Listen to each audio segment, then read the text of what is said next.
மாதம் 1000 ரூபாய் அந்த ஊக்கத்தொகை பெறுகின்ற மாணவிகள் நம்முடைய மாவட்டத்திலே அந்த திட்டத்தின் மூலம் பயன்பெற்று வருகின்றார்கள்.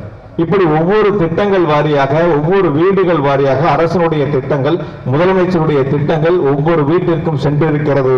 எனவே இந்த தேர்தல் களம் என்பது தமிழ்நாட்டினுடைய உரிமையை மீட்டெடுத்து நாம் மண்ணை பாதுகாக்கின்ற தேர்தலாக நடைபெறுகின்ற இந்த தேர்தலில் 234 தொகுதிகளிலும் கரூர் தொகுதி அதிக வாக்கள் வித்தியாசத்தில் முதலமைச்சர் அவர்கள் அறிவிக்கின்ற வேட்பாளரை மகத்தான வெற்றி பெற செய்ய வேண்டும் என்ற வேண்டுகோளை மாவட்ட கழக செயலாளர் இருந்து உங்கள் முன்னால் வைக்கின்றேன்.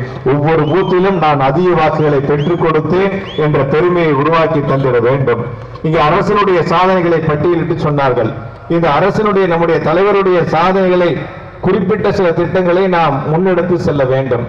நமக்கு இருக்கக்கூடிய 1055 வாக்குச்சாவடிகளிலும் நேரடியாக உறுப்பினர் சேர்க்கையின் பொழுது கழக அரசனுடைய 4 ஆண்டு சாதனைகளை அச்சிடப்பட்ட நோட்டீஸையும் கையில் எடுத்துட்டு போய் வீடு வாரியா கொடுத்து அரசனுடைய சாதனைகளை படித்து பாருங்கள், எந்த அளவிற்கு நம்முடைய முதலமைச்சர்கள் நாட்டிற்கு, நாட்டு மக்களுக்கு செய்திருக்கிறார் என்பதை விளக்கி சொல்லி உறுப்பினர் சேர்க்கையை நாம் முன்னெடுக்க வேண்டும் என்றும் அன்போடு கேட்டுக்கொண்டு, காலை உணவு திட்டம் தொடங்கி கலைஞர் மகளிர் உரிமை திட்டம், அதே போல நான் முதல்வன் திட்டம், புதுமை பெண் திட்டம், தமிழ் புதல்வன் திட்டம், மக்களை தேடி மருத்துவம், இல்லம் தேடி கல்வி என ஒவ்வொரு நாளும் சொல்லக்கூடிய மகத்தான திட்டங்களை மாண்பு முதலமைச்சர்கள் வழங்கி வருகின்றார்கள்.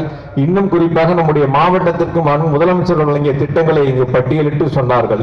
1000 கோடிக்கும் மேற்பட்ட திட்டங்களை மாண்பு முதலமைச்சர்கள் நம்முடைய மாவட்டத்திற்கு வழங்கியிருக்கின்றார்கள். ஒரு அரசு வேளாண்மை கல்லூரி, அரவக்குறிச்சியில் ஒரு அரசு கலை மற்றும் அறிவியல் கல்லூரி, கரூருக்கு 40 கோடி ரூபாய் மதிப்பிலே புதிய பேருந்து நிலையம், இப்படி தொடர்ச்சியான திட்டங்களோடு நெரூர் முனியூர் காவிரி ஆற்றின் குறுக்கே 101 கோடி ரூபாய் மதிப்பிலே உயர்மட்ட பாலம், இப்பொழுது புதிய சுற்றுவட்ட சாலைக்கு ஈரோடு ரோடு தொடங்கி சேலம் பைபாஸ் வரை மாண்பு முதலமைச்சர்கள் முதல் கட்ட பணிகளை மேற்கொள்வதற்கு ஒப்புதல் வழங்கி 2 நாட்களில் அதற்கான அரசாணையும் வெளியிட இருக்கின்றார்கள். எனவே அந்த பணிகளோடு சேர்த்து இன்னும் நிறைய பணிகள் நம்ம அரசு காலையிலிருந்து நெரூர் வரைக்கும் 9 கோடி ரூபாய் சாலை விரிவாக்கம், சுங்ககேட்டில் தொடங்கி வெங்கக்கல்பட்டி வரைக்கும், திருமணலையில் தொடங்கி சுக்காலியூர் வரைக்கும், கரூர் காமராஜ் மார்க்கெட்டு, மீன் மார்க்கெட்டு வெங்கமேட்டில், அந்த சுங்ககேட்டில் அரசு இசைப்பள்ளிக்கு சொந்த கட்டிடங்கள், இப்படி தொடர்ச்சியாக நிறைய திட்டங்களை மாற்றும் முதலமைச்சர்கள் வழங்கியிருக்கின்றார்கள். கடந்த காலங்களில் நடந்த நிறைய இடங்கள்ல தொழிலதிபர்களையும் தொழில் முனைவோர்களையும் சந்திக்கின்ற பொழுது அவர்கள் கேட்கின்ற கேள்வி, இத்தனை திட்டங்களை, இத்தனை சாலைகளை இந்த குறுகிய நாட்களில் முதலமைச்சர் வழங்கியிருக்கின்றார்களே, இதை போல எல்லா தொகுதியிலும் நடக்கிறதா என்று கேட்டார்கள். 234 தொகுதிக்கும் சட்டமன்ற உறுப்பினராக இருந்த முதலமைச்சரே திட்டங்களை செயல்படுத்துகின்றார். மாவட்டம் தோறும் என்ன வேண்டும் என்று கேட்டு திட்டங்களை வழங்கி கொண்டிருக்கின்றார் மாண்பு முதலமைச்சர்கள் என்று எடுத்து சொன்னேன். அவர்கள் வியந்து போனார்கள். அந்த அளவிற்கு நம்முடைய மாவட்டத்திற்கு 250 ஏக்கர் பரப்பளவிலே புதிய சிப்காட் ஐடி பார்க் அமைப்பதற்கான அறிவிப்பு, அரவக்குறிச்சியிலே முருங்கை பார்க், இப்படி தொடர்ச்சியான திட்டங்களை தந்திருக்கின்ற முதலமைச்சருடைய சாதனைகளை மக்களிடத்திலே சொல்லி புதிய உறுப்பினர் சேர்க்கையை முழுவதுமாக விரைவாக நமக்கு 40 நாட்கள் அவகாசம் என்று சொன்னால் நாம் 20 நாட்களில் 25 நாட்களில் முழுவதுமாக முடிப்பதற்கான பணிகளை விரைந்து முன்னெடுத்திட வேண்டும். அதே போல நம்முடைய பூத் கமிட்டியினுடைய நிர்வாகிகள் மிக சிறப்பாக இந்த தேர்தல் களத்திலே பணியாற்றி நம்முடைய தொழிலுக்கு கூடிய 270 வாக்குச்சாவடிகளிலும் அனைத்து வாக்குச்சாவடிகளிலும் உதயசூரியன் அதிகமான வாக்குகளை பெற்றது என்ற சரித்திர சாதனையை உருவாக்கி தந்திட வேண்டும் என்ற வேண்டுகோளை மீண்டும் ஒருமுறை உங்களிடத்தில் அன்போடு வைத்து, இங்கே சர்வே பத்தி சொன்னாங்க. நானும் ஒரு கருத்து சொல்றேன். தமிழ்நாட்டில் இருக்கக்கூடிய மாவட்டங்களில் 100% 4 தொகுதிகளையும் உதயசூரியன் வெல்லக்கூடிய 2வது மாவட்டம், முதல் மாவட்டம் தலைவருடைய மாவட்டம் திருவாரூர் மாவட்டம், 2வது மாவட்டமாக நம்முடைய கரூர் மாவட்டம் அமையும். அதற்கு காரணம் உங்களுடைய அன்பு ஆசி. இந்த நேரத்தில் உங்களிடத்தில் என்னுடைய பாதத்தை தொட்டு, உங்களுடைய பாதங்களை தொட்டு நன்றியை தெரிவித்துக் கொள்கின்றேன். காரணம், நடந்து முடிந்த நாடாளுமன்ற தேர்தல், அந்த தேர்தல் களத்தில் சில சூழ்ச்சியால் தேர்தல் களத்தில் நான் இல்லாமல் போனால், இது தலைவர் மாவட்டம் தான், குளித்தலையில் தானே முத ஜெயிச்சாங்க. 2 மாவட்டமும் தலைவருடைய மாவட்டம் தான். அதனால 2ம் 100% வெல்லக்கூடிய மாவட்டம். நாடாளுமன்ற தேர்தலில் சில சூழ்ச்சியால் நான் தேர்தல் களத்தில் இல்லாமல் போனாலும் கூட 4 தொகுதிகளிலும் நம்முடைய நிர்வாகிகள் மேடையிலும் மேடைக்கு முன்பாகவும் இல்லத்திலும் இருக்கக்கூடிய நிர்வாகிகள் தங்களுடைய உயிரை கொடுத்து தேர்தல் களத்திலே பணியாற்றி ஒரு மகத்தான வெற்றியை உருவாக்கி தந்திருக்கக்கூடிய உங்கள் அனைவரது பாதங்களிலும் என்னுடைய அன்பு கலந்த நன்றியை பணிவன்போடு சமர்ப்பித்துக் கொண்டு இந்த சிறப்பு வாய்ந்த கூட்டத்தின் நேற்று மத்தியானம் தான் முடிவு பண்ணோம் நாளைக்கு கூட்டம் நடத்தலாம் அப்படின்னு.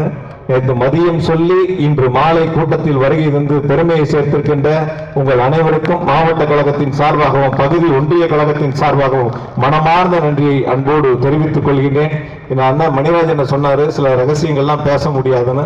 அதெல்லாம் அரங்கத்தில் நாம் சந்திக்கின்ற பொழுது என்னென்ன இருக்கிறது, எப்படி செய்ய போகிறோம், இன்னும் நாம் என்ன செய்ய போகிறோம், எப்படியெல்லாம் எதிராளிகள் சில நேரங்கள் சொன்னாங்க. இப்ப வேட்டி கீட்டிலாம் சொன்னாங்க, யாரை பத்தி நம்ம கவலைப்பட வேண்டியதில்லை, நம்ம தான் ஜெயிக்கிறோம், நம்ம மட்டும்தான் ஜெயிக்கிறோம், யாரை பத்தி நம்ம ஏன் கவலைப்படணும், எதுக்கு கவலைப்படணும்? எதிர்கட்சியா இருந்தப்பவே 24 மணி நேரமும் நம்முடைய மாவட்ட கழகம் திறந்து மக்களுக்கு கொரோனா காலத்தில் உதவிய இயக்கம் திராவிட முன்னேற்ற கழகம். அன்னைக்கு எம்எல்ஏ ஆபீஸ் 6 மாசம் பூட்டியே கிடந்தது, யாரும் எம்எல்ஏ ஆபீஸ் போக முடியல.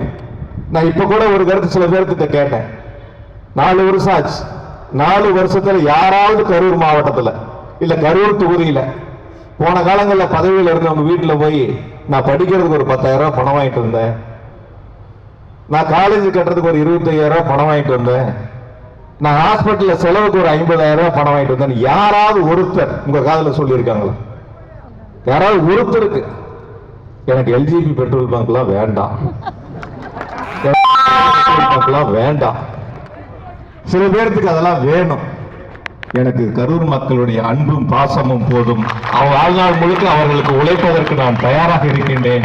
என்னை வழிநடத்தக்கூடிய தலைவராக நம்முடைய மாண்பு முதலமைச்சர்கள் பல்வேறு திட்டங்களை தந்து கொண்டிருக்கின்றார்கள். அவர் வைத்திருக்கக்கூடிய நம்பிக்கையை காப்பாற்றக்கூடிய வகையில் நாம் அனைவரும் இணைந்து 4 தொகுதிகளை வென்றெடுப்போம். அதில் கரூர் தொகுதி மகத்தான வாக்கள் வித்தியாசத்தில் தலைவர் அறிவிக்கும் வேட்பாளரை மகத்தான வெற்றி பெற செய்வோம். வந்திருக்கக்கூடிய அனைவருக்கும் மீண்டும் ஒரு முறை BLA to BLC அரங்கத்தில் சந்திப்போம். இன்னும் நிறைய பேசுவோம், இன்னும் நிறைய திட்டங்கள் இருக்கிறது, நிறைய இன்னும் செய்ய வேண்டியது இருக்கிறது, செய்வதையெல்லாம் கலந்து பேசுவோம். அனைவருக்கும் நன்றி, வணக்கம். உங்களோடு நானும் உணவருந்த வருகிறேன், சேர்ந்து உணவருந்துவோம். உறுப்பினர் படியும் ரெடியா இருக்கு, அதனால பகுதி செயலர்கிட்ட ஒன்றிய செயலரையும் ஒப்படைச்சிடறோம். அப்புறம் நீங்க பூத்து வாரியா கொண்டு போய் சேர்த்து விடலாம். வந்திருக்கக்கூடிய அனைவருக்கும் மகத்தான நன்றி, வணக்கம்.